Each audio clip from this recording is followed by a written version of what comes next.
Hello, aujourd'hui j'aimerais te parler du bilan. Qu'est-ce qu'un bilan?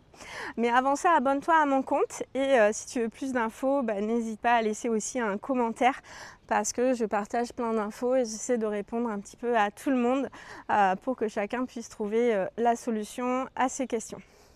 Donc le bilan, il existe plusieurs bilans. Alors moi je vais parler des bilans qu'on pratique en tant que neuropsy.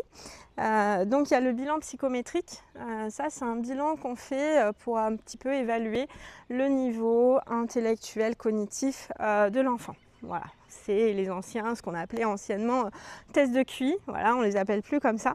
Mais voilà, c'est des tests qui vont nous permettre de situer le niveau cognitif de l'enfant et notamment ça nous permet de faire le lien avec son niveau scolaire.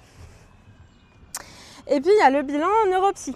Donc le bilan neuropsy, là on va évaluer la mémoire de travail, l'attention, différents types d'attention aussi. Voilà, parce qu'il y a l'attention sélective, auditive, visuelle, il y a l'attention divisée, on travaille sur deux tâches en même temps, il y a l'attention soutenue, c'est-à-dire je reste concentrée voilà, le plus longtemps possible. Il y a aussi ce qu'on appelle le contrôle attentionnel, donc arriver à jongler avec différentes choses.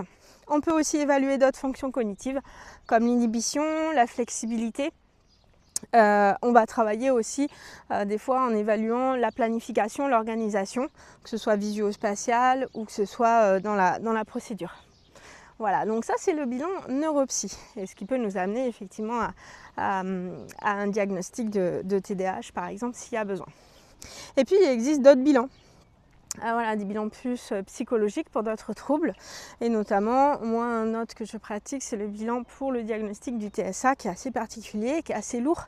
On ne le fait pas évidemment pour tout le monde, on le fait vraiment quand on a un gros doute pour la personne et on essaie d'avancer avec ça qui est fait à vraiment le gold standard, c'est deux tests, c'est l'ADOS et l'ADI avec les parents.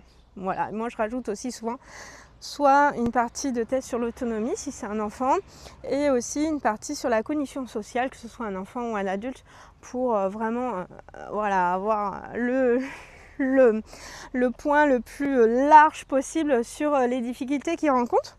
Et puis il y a aussi le bilan comportemental que moi je rajoute souvent avec le bilan neuropsy. Un bilan comportemental c'est hyper important. Parce qu'un enfant qui a un TDAH, c'est pas juste un trouble de l'attention, comme j'en ai déjà parlé. Il y a aussi des comportements qui sont associés, l'hyperactivité ou autre. Et le TOP, le trouble d'opposition avec provocation, on ne peut le diagnostiquer, on ne peut le mettre en évidence qu'à partir du bilan comportemental. Donc voilà, c'est essentiel de faire aussi cette partie-là qui va nous aider évidemment à voir un petit peu les comportements au quotidien, les comportements compliqués. Voilà, dis-moi en commentaire ce que tu en as pensé, ce qui t'intéresse. Laisse-moi le commentaire bilan dans le chat pour que je puisse avoir des infos sur toi et qu'on puisse discuter un peu plus en amont là-dessus si ça t'intéresse. À très vite.